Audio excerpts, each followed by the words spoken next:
അത് കൊടുത്തിട്ടുണ്ടായിരുന്നല്ലോ.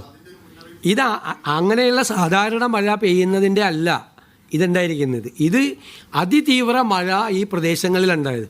350 മില്ലിയൊക്കെ മഴ പെയ്ത് കഴിഞ്ഞാൽ 200-ന് മീതെ എക്സ്ട്രീം ഹെവി റെയിനാണ്. അത് 300 പോയി, വടശ്ശേരിക്കരയിൽ അത് 350 വരെ പോയി. ഇപ്പോഴത്തെ ഏറ്റവും വലിയ എൽനിനോ പ്രതിഭാസത്തിൻ്റെ കൂടി ഭാഗമാണെന്നാണ് കാലാവസ്ഥാ വകുപ്പ് പറയുന്നത്. അതായത് ചൂട് കൂടി കഴിഞ്ഞപ്പോൾ കടലിൽ ഇത് നീരാവിയായിട്ട് പോയി മേഘങ്ങളിൽ നിൽക്കുകയാണ്. അത് ഏത് സമയത്തും വന്ന് അതിതീവ്ര മഴയായി പെയ്യുന്ന ഒരു പുതിയ പ്രതിഭാസമാണ്. എൽനിനോയുടെ ഏറ്റവും വലിയ പ്രശ്നം വരൾച്ചയാണ് ഇനി വരാൻ പോകുന്നതെന്നാണ് അവർ പ്രെഡിക്റ്റ് ചെയ്തിരിക്കുന്നത്. പക്ഷേ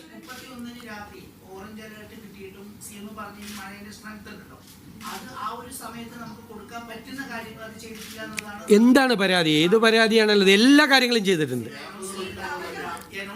എല്ലാ ക്യാമ്പുകളെല്ലാം റെഡിയാണ്. ക്യാമ്പുകളെല്ലാം, അതായത് ഞാൻ പറഞ്ഞുതരാം, പ്രീ മൺസൂൺ യോഗം ചേർന്ന് ജില്ലാ കളക്ടർമാരുടെ യോഗം ചേർന്ന് എല്ലാ സ്ഥലത്തും ക്യാമ്പുകൾ റെഡിയാക്കാൻ പറഞ്ഞിട്ടുണ്ട്. അതുകൂടാതെ ഞാനിപ്പോൾ പറഞ്ഞല്ലോ 30-ാം തീയതിയും 1-ാം തീയതിയും യോഗം ചേർന്നു. 30-ാം തീയതി ദുരന്ത നിവാരണ വകുപ്പ് ഒന്നുകൂടി എല്ലാ പ്രിപ്പറേഷനും എടുത്ത് എല്ലാ സ്ഥലത്തും ക്യാമ്പുകൾ റെഡിയായിരുന്നു. ക്യാമ്പുകൾക്കൊന്നും ഒരു പ്രശ്നം ഉണ്ടായില്ല. പക്ഷെ എവിടെയാണ് മഴ പെയ്യുന്നത്, എവിടെയാണ് അതിതീവ്ര മഴ പെയ്യുന്നത് എന്ന് മുൻകൂട്ടി അറിയാനുള്ള സംവിധാനം.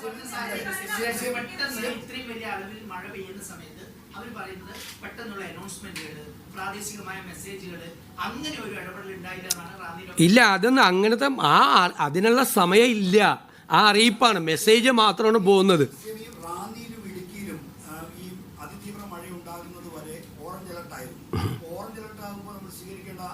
എല്ലാ നടപടികളും സ്വീകരിച്ചിട്ടുണ്ട്.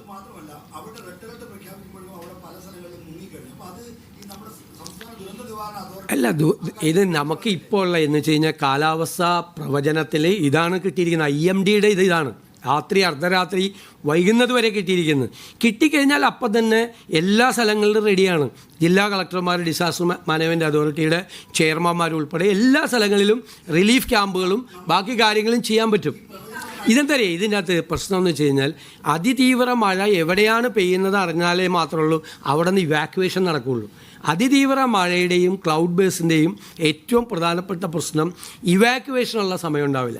ഞാൻ ഇതേ ചോദ്യം പ്രീ മൺസൂൺ മീറ്റിങ്ങിൽ IMDക്കാരോട് ചോദിച്ചാൽ, നിങ്ങളിത് റഡാറിൽ കണ്ടു കഴിഞ്ഞാൽ ഇവാക്യുവേഷനുള്ള ഗ്യാപ്പ് പോലും കിട്ടാത്ത തരത്തിലുള്ള വേദന എവിടെയാണെന്ന് പറയാൻ പറ്റില്ല. ഇപ്പോൾ കഴിഞ്ഞ വർഷമാണ് അതിന് മുമ്പിൽ എടപ്പള്ളി ടൗണിൽ എറണാകുളം സിറ്റിക്കകത്ത് പെയ്തു, ഒരു പിടിയുണ്ടായിരുന്നില്ല, പെട്ടെന്നാണ് മഴ പോകുന്നത്. ഇത് ഈ പ്രത്യേകിച്ചുള്ള ടെറൈനല്ലേ, പത്തനംതിട്ടയിലേക്കുള്ള വളരെ സെൻസിറ്റീവായിട്ടുള്ള ടെറൈനുള്ള സ്ഥലത്ത് അതിതീവ്ര മഴ ഉണ്ടാകുമ്പോഴാണ് ലാൻഡ് സ്ലൈഡും ഉണ്ടാകുന്നു. ധാരാളം ലാൻഡ് സ്ലിപ്പുകളുണ്ടായി. ഇപ്പോൾ വീടൊക്കെ നിർമ്മിക്കാൻ വേണ്ടിയിട്ട് ഉണ്ടാക്കിയിരിക്കുന്ന ലാൻഡ് സ്ലിപ്പുകളെല്ലാം അല്ല, നമ്മളത് മെച്ചപ്പെടുത്താൻ വേണ്ടിയിട്ടാണ് നമ്മൾ ബജറ്റിൽ പ്രഖ്യാപിച്ചിട്ടുണ്ട് ഡിസാസ്റ്റർ മാനേജ്മെൻറ്റ് റെസിലിയൻസ് പ്രോഗ്രാം കുറേ കൂടി ശക്തിപ്പെടുത്തുക. ഇപ്പോൾ നമ്മൾ കൊച്ചിൻ യൂണിവേഴ്സിറ്റി അടക്കമുള്ള ഏജൻസികളെ ബന്ധപ്പെടുത്തി ഏറ്റവും മികച്ച ഒരു മോഡൽ പ്രഡിക്ഷനും അടക്കമുള്ള മുഴുവൻ കാര്യങ്ങളും അനലൈസ് ചെയ്യുന്നതിന് സംവിധാനം ഉണ്ടാകും. 3-4 ദിവസം മുമ്പ് നമ്മൾ അതിനുവേണ്ടി മാത്രമായിട്ടൊരു യോഗം നമ്മൾ ചേർന്നിരുന്നു. അതിനുവേണ്ടി മാത്രമായിട്ടുള്ള യോഗം ചേർന്നിരുന്നു. കൊച്ചിൻ യൂണിവേഴ്സിറ്റിയിലെ അഭിലാഷ് ഉൾപ്പെടെയുള്ള ആളുകളെ ഇവിടെ വിളിച്ചു വരുത്തി നമ്മൾ അതുമായിട്ട് സഹകരിക്കാൻ, യൂണിവേഴ്സിറ്റിയാണ് നന്നായിട്ട് ചെയ്യുന്നത്, അവരുടെ അടക്കം കേരളത്തിലെ ഹ്യൂം സെൻറ്റർ ഉൾപ്പെടെയുള്ള ആളുകളെ എല്ലാം കൂടി കോർഡിനേറ്റ് ചെയ്ത് കൊണ്ട് മാക്സിമം, ഇപ്പം ഞാൻ പറയട്ടെ, IMDക്ക് പോലുമുള്ള പരിമിതിയാണ് ഞാൻ നേരത്തെ പറഞ്ഞത്.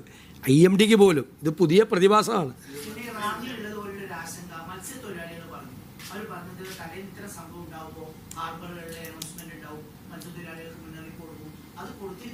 അത് ഉണ്ടായിരുന്നില്ലല്ലോ.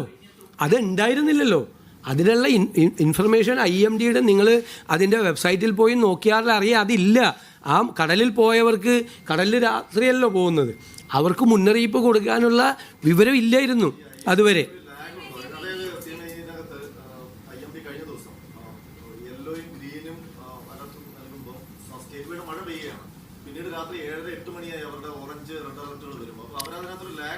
അല്ല, അത് അവർ പ്രഡിക്ഷനാണ് അവരുടെ. പിന്നീട് അവർക്ക് അത് അറിഞ്ഞിട്ടേ അവരത് കൺവേർട്ട് ചെയ്യാൻ പറ്റുള്ളൂ. ഇപ്പോൾ ഇന്ന് തന്നെ മറ്റേ അലർട്ട് കൊടുത്ത്, യെല്ലോ അലർട്ട് കൊടുത്തിട്ട് പിന്നെ ഓറഞ്ചാക്കി.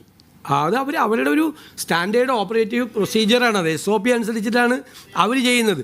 നമുക്ക് കേരളത്തിൽ അത് മാത്രം പോരാ. കാരണം ഞങ്ങളല്ലേ ആദ്യം IPCC റിപ്പോർട്ട് നിയമസഭയിൽ കൊണ്ടുവന്ന് ഞാൻ പരിഹസിക്കപ്പെട്ടാണ് അന്ന്.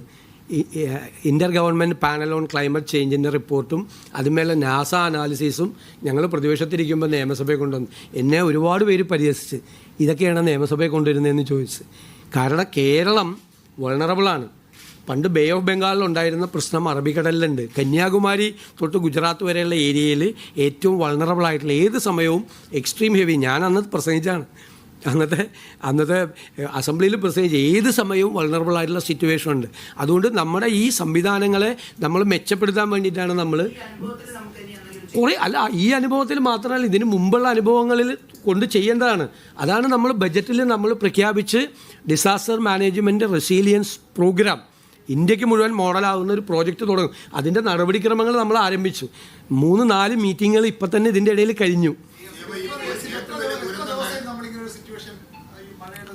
അല്ല, ഇപ്പോൾ 6-7 കൂടി കനത്ത മഴ ഉണ്ടാവുമെന്ന് പറയുന്നത്. പക്ഷേ അത് 5-ാം തീയതി അത് ഫൈനലൈസ് ചെയ്യാൻ പറ്റുള്ളൂ. 5-ാം തീയതി.